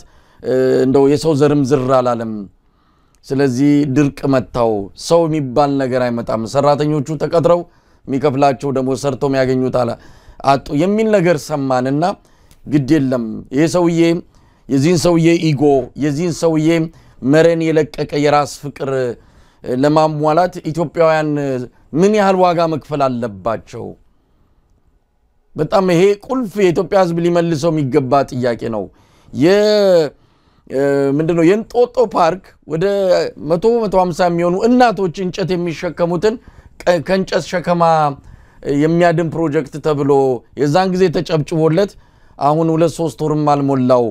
እናቶቹ ተመልሰው ወደ እንጨት ለቀማቸው ነው የሄዱት ምክንያቱም ሄዶም ይጎበኝ የለም አቅም የሌለው ሰው እንዴት ሄዶ ይጎበኝ ሐኪሙ ምበላው አጣራበኝ ይያለ መምሩ ወደ ገጠር እየተሰደደ ማን ሄዶ ይጎብኘው የውጭ ሀገር ቱሪስት ደግሞ ሰላምና ደህንነት ይፈልጋል ሀገሪቱ ቀውስ ውስጥ ነው ያለችው ይሄ ሁሉ ነባራዊ ሁኔታ ባለበት የኮሪደር ልማት ነው የሚያዋጣው አሁንም ሎጅና መናፈሻ ነው ምንሰራው በዚህ ደግሞ እኩራራራው ማለቱ ከመንም በላይ እኩራራራለው በዚህም ልቤ ይሞቃል ብሎ የሚገልጽ ደፋር መሪ ያላት ሀገር ናት ኢትዮጵያ እንደው ፕሮፌሰር ተሾመ ይሄንን ንግግር በቅርቡ ካደረገው ቃለ መጠይቅ ነው በብዛት ተሰራጭቷል እስቲ ደግመን እንስማው እውነቱን ለመናገር የኢትዮጵያ ህዝብ አይኑ እንዲገለጥ ልቦናው እንዲከፈት ያገኘውን መልካም እድል ያገኘውን የተከፈተ ብርሃን በማስተዋል እንዲጠቀምበት ከከፍተኛ ማሳሰቢያም ጭምር ነው አሁን ማነሳውን ሐሳብ ማነሳው ኢትዮጵያ ውስጥ እድገት ሳይሆን ሚራክል ነው ያለው ኢትዮጵያ ውስጥ ለውጥ ሳይሆን እኛ ለውጥ ልናመጣ ያሰብን ሰዎች ካሰብነው ፍጥነትና ጥራት በላይ ነው ለውጥ እየመጣ ያለው ይሄን እድገት በተገለጠ አይን ማየት ካልቻል መጠበቅ ካልቻል መደገፍ ካልቻል አደገኛ ጣጣና መከራ ሊያመጣብን ይችላል ይሄ ነው ፕሮፌሰር ተሾመ እንግዲህ ሰሞኑን በብዛት አሰምተናል ይሄን ንግግር ወንደ ለመናገር ብዙ ጊዜ ይሄን ሰውዬ በተመለከተ ብዙ ነገር ብለናልና ይሄ ደግሞ የመጨረሻ ይመስለኛል ከዚህ በኋላ እንደው ምንድነው ድንበሩ የት ነው ይሄን ሰውዬ በዚህ ደረጃ ለቀነው ሄደን ከዛስ መጨረሻ ሀገር አጨብጭበን ልናስረክብ ነው ማለት ነው ለአንድ ግለሰብ ለዚህ ግለሰብ ተብሎ የምኞቴን ነው እየኖርኩ ያለሁት የምኞቴ የመሻቴን አግኝቻለሁ ተሳክቶልኛል አለ ይሄ ነው ስኬት 30 ሚሊዮን ኢትዮጵያውያን አስቸኳይ ምግብ እርዳታ የሚፈልጉ 5 ሚሊዮን ኢትዮጵያውያን በአገር ውስጥ ስደተኝነት ተፈናቅለው ያሉ ኢትዮጵያ በአሁን ሰዓት ለሰራተኞቿ ደሞዝ የማትከፍልበት ደረጃ የደረሰች መምህራን የቀን ስራ እየሰሩ የሚተዳደሩበት ሐኪሞች እንደሰማነው ነው እንደውም ምንድነው ኢትዮጵያ ውስጥ አሁን ወደፊት ምን መሆን ትፈልጋለህ ሲባል ሚሊሻ መሆን ፈልጋለሁ እያለ ነው ምክንያቱም ከዶክተር በላይ ገንዘብ ያገኘን ያለው በተለይ አማራ ክልል ያለ ሚሊሻ እንደ ሀገር እኮ ነው የተዋረነው ፕሮፌሰር ተሾመ እንደው እዚህ ላይ ምን ማለት ይችላሉ እስቲ ብዙዎችን ነገር ሰብሰብ አድርጌ እየተቃቀስኩኝ ለመመለስ ልሞክር ይሄ በጣም ሰምቻለሁ መጀመሪያ የሰማሁት ጊዜ ማንንም ለመክሰስ ሳይሆን እኔን አንተን ሁላችንንም እውሮች ናችሁ ነው ያለን አይናችሁ አልተከፈተም እውሮች ናችሁ ነው ያለው ከማመስገን አልፎ እውሮች መሳደብ ተጀመረ ማለት ነው ልቦና ቢከፈት ልባቸው የተከፈተ አይደለም የተዘጋ ነው የኢትዮጵያን ህዝብ እንደዚህ እያለ ነው እውር ነህ እያለ ነው አንደኛው ሁለተኛ በማንኛውም የፖለቲካ ሁኔታ በየትኛውም ሀገር መሳይ ሶስት አይነት ባህሪዎች ይታያሉ አንዱ ባህሪ ያጭበርባሪዎች ባህሪ ነው ተንኮለኞች እና አጭበርባሪዎች ሁለተኛው ተፈንጣሪዎች ከአንዱ ቦታ ወደ አንዱ ቦታ የሚሄዱ እንደ እብዶች እንደማለት ነው የሚሄዱ ሶስተኛው ፈሪዎች ናቸው ፈሪዎች በጣም ያቃሉ በጣም የሚያውቁ ናቸው ነገር ግን ፈሪ ናቸው በፈሪዎችና በአጭበርባሪዎች መካከል ጥቅማቸው ከተገናኘ ወይንም ሲገናኝ ትልቅ ችግር ይፈጠራል ሀገር ውስጥ ቻይና ውስጥ እንደዛ ነው የሆነው ፓኪስታን ውስጥ እንደዛ ነው የሆነው ኢትዮጵያም ውስጥ እንደዛ ነው የሆነው አሁን የተጀመረ አይደለም በፊትም የነበረ ነው ያጭበርባሪዎችና የፈሪዎች ጥቅም አንድ ላይ ሲገናኝ መጥፎ ዳይናሚክ ይፈጥራል ያ ዳይናሚክ የመረጣቸውን ሰው ወይም የተቀበላቸውን ሰው ጥለው ከማሞገስ ይልቅ መሳደብ ይጀምራሉ ምክንያቱም ፈሪዎች ዕውቀት አላቸው ያችን ዕውቀት ግን በስራቸው ለማሳየት ስለማይፈልጉ አጭበርባሪዎች ጋር ነው የሚሄዱት እና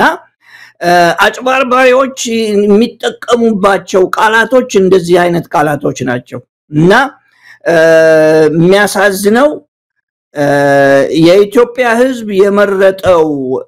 ሰው ህዝቡን የትም ሀገር የማይታይ ነገር እኮ ነው የትም ሀገር የማይሰማ ነገር ነው ደንቆረነህ እንደማለት ነው አይንህ አያይም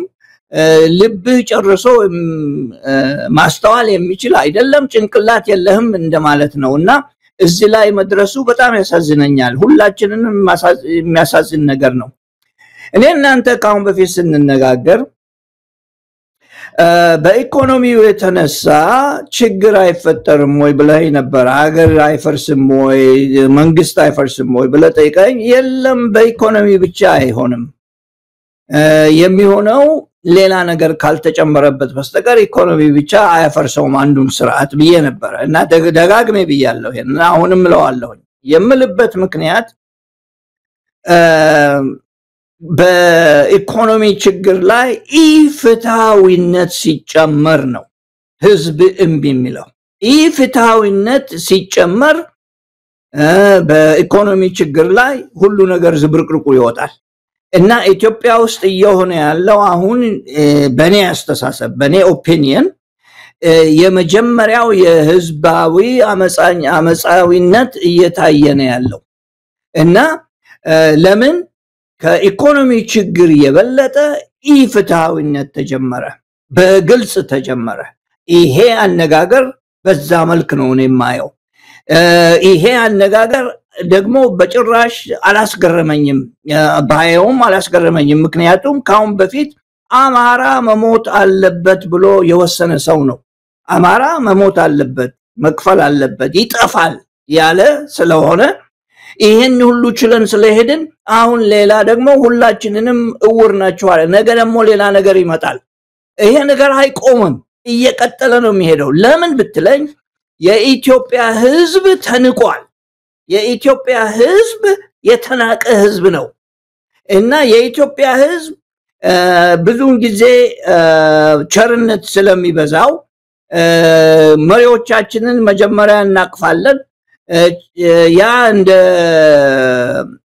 ማያልቅ ወንዝ ይመስላቸውና አቢዩዝ ማድረግ ይጀምራሉ እና አሁን ያለንበት ሁኔታ ህዝቡን አቢዩዝ እንደማድረግ ነው ሴትየዋ አንድ ታሪክ ልናገር ይቅርታ አድርግልኝ መሳይ ሰውየው ሴትየዋን በጣም ሚስቱን በጣም ያሰቃያታል በየጊዜው ያሰቃያታል አንቺ አትረቢም አንጎሊሽ አይሰራም እኔ ባልኖር ትሞቻለሽ መሄድ አትችይም ማርመረማመድሽ ምናምን እያለ ያሰቃያታል መጨረሻ ላይ እንደ ፈተናም አድርጎ ሊሆን ይችላል ስቃያውን ሲያበዛ ማጭድ ይሰጣትና ሂጂና ያንን ግቢ አጽሳሩን ጨጂ ይላታል እና አስተካክሊ ሳሩን ካጨች በኋላ ወደዛ ወስደሽ አስቀምጪ ይላታል እሷም እንደታዘዘችው ማጭዱን ተቀበላት ይሄና ሳር መቁጠር ማጨድ ትጀምራለች ስታጭድ እሱ ቆሞ ያያታል እዛ ቤቱ አጠገብ ቆሞ ያያል ምክንያቱም መከራዋን ለማየት ነው እና እሷ ያለመደችው ነገር ስለሆነ ማጭዱ ሳትልና ጣቷን ቁርጥም አድርጎ ይወስደዋል ብላ ስትጮ ደም እየፈሰሰ ነው ስትል አይ ይላል እዛ ቆመበት ቦታ ማጭዴን አትስበሪ እንጂ የቀረውስ እንደፈለገ ይሁን ይላል የሆነው እንደዚህ ነው ኢትዮጵያ ውስጥ እዛ ለዚህ ነው ዶክተሮቹ የለም በቃን ያሉት ለማንም ሰው ሪኮመንድ ማድረጋው አንድ መጽሐፍ አለ ጃን ሮልስ የሚባል ሰውዬ The Theory of Justice የሚባል መጽሐፍ ዱሮ ጽፎ ነበር እና ማንኛውም PhD የሚማር እኔ በተማርኩ ጊዜ ማንበብ አለበት ይሄንን መተቸት አለበት Theory of Justice ላይ እንደሚለው ህዝባዊ አመጽነት በሶስት ነገሮች መደገፍ አለበት ይላል አንደኛው ለታላቅ እና ግልጽ ኢፍትሃዊነት መልስ ነው ይላል ኦኬ ህዝባዊ አመጽነት መደገፍ ያለበት መልስ ስለሆነ ኢፍትሃዊነት የበዛበት ሀገር ህዝብ ማመጽ አለበት ይላል ሁለተኛው የሚለው ምንድነው የህዝብ አመጻ ሲነሳ እንደመጨረሻ ነገር መታየት አለበት እንደመጨረሻ አማራጭ መታየት አለበት ሞክራችሁ ወይም ተሞክሮ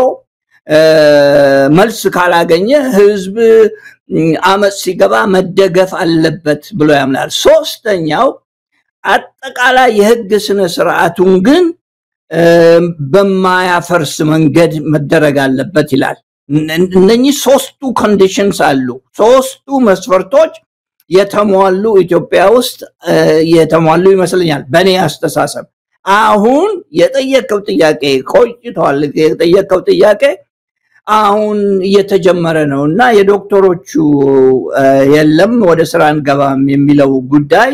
ህዝባዊ አመጽነት ላይ የደረሰን የኢትዮጵያ ህዝብ የደረሰ ይመስለኛል ምክንያቱም ኢፍትሃዊነቱ እየበረከተ ሄደ አሁን ያሳየኸኝ ምስል የኢፍትሃዊነት ምልክት ነውና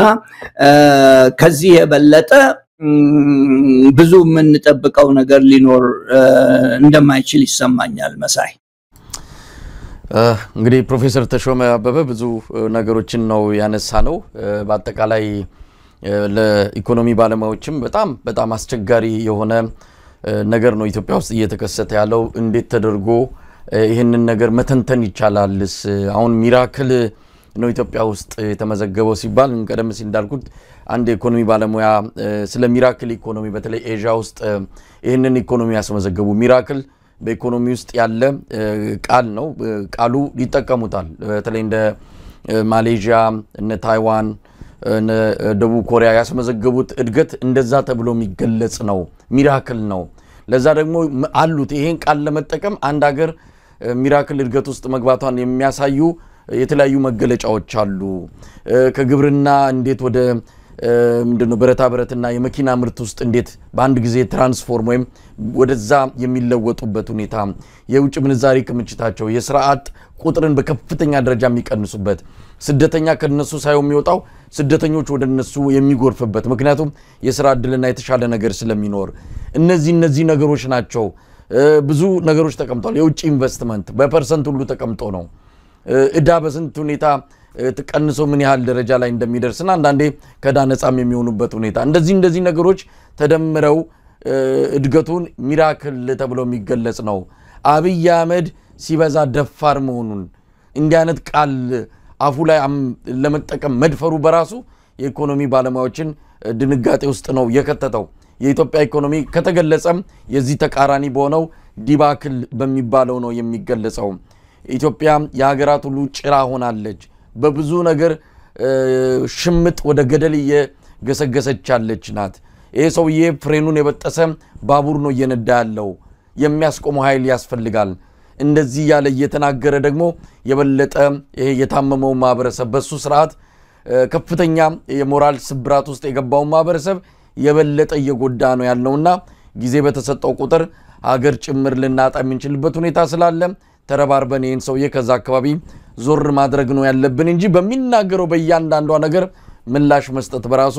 ጊዜም ማጥፋት ነው ጉንጭ ማልፋት ነው ብለው የሚገልጹ ወገኖች አሉ። እንደማጠቃላይ የሆነ ነገር በሉና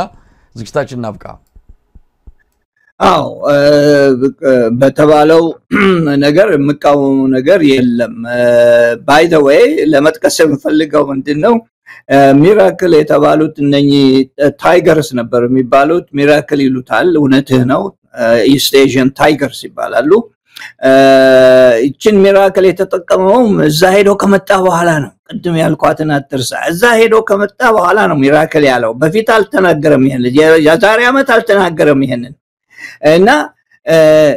አንድ ነገር ለማለት እንፈልግ በዚህ ጉዳይ ላይ እነኚህ የሚጠቀሱት አገሮች መጀመሪያ ያደረጉት መንገድና ፓርክን ማስተካከል አይደለም። መጀመሪያ ያደረጉት ማኒፋክቸሪንግ መስራት ነው። ኢንዱስትሪ ማቋቋም ነው። ኮሪያ እንደዛ ነው ያደረገው። 56-60 ሰዓት እየተሰራ በቀን የብረታ ብረት የሚሰሩበትን ፋክተሪ ያስቀመጡት ጥቅም ስላለው ነው። አሁን ለዓለም ብረታ ብረት የሚያቀርቡ እነሱ ናቸው። ፋክተሪ ወደፊት ቅድም እንዳልኩት ወደፊት ሀብት የሚፈጥር ነገር ነው መስራት ያለበት ያልኩት። ሲንጋፖር የሄደበት ቦታ ሲንጋፖር ሀገር አይደለም ከተማ እኮ ነው። ከተማ እንትን ነው የከተማ ሀገር ነው እና ትንሽ ነገር ትንሽ ቦታ ነች። እሷን በትንሽ ገንዘብም ማልማት ይቻላል። ቀላል ነገር ነው። ትልቅ ቦታ ስለዚህ እነኚህ ነገሮች ያሰበው አይመስለኝም። በሶስተኛ በኩል ስታየው ኮሪያ ሄድ አንድ ህዝብ ናቸው። ልዩ ልዩ እንትን የለባቸውም ጎሳ የለባቸውም። ቪየትናም ሄድ ልዩ ጎሳ የለባቸውም። ሲንጋፖር ሄድ እነሱ ብቻ ናቸው ትንሽ ድብልቅልቅ ያሉት። የእንግሊዝ ቅኝ ሀገር ስለነበሩ የቻይናም ስለነበሩ በፊት ትንሽ ድብልቅልቅ ነበረባቸው። ማለት ምን ማለት ነው? ይሄ ያለው ስርዓት ያለውን ሁኔታ በደንብ ተጠቅሞበታል። የፉክክር ኢኮኖሚ አልነበረም ኮሪያ ውስጥ የነበረው። ቪየትናም ውስጥ የፉክክር ኢኮኖሚ አልነበረም። ሁሉም አንድ ላይ ሰርተን እኔ አንተን ነው መስለው ብለው የተቀበሉት ነው። ኢትዮጵያ ውስጥ ያለው ስርዓት አንዱ ክልል የሱን ጥቅም ብቻ ነው የሚጠብቀው። ፓርላማ ገብተው ስለዛ ክልል ነው እንጂ ስለ ኢትዮጵያ አወራም በጭራሽ። እና ይሄ ባለበት ቦታ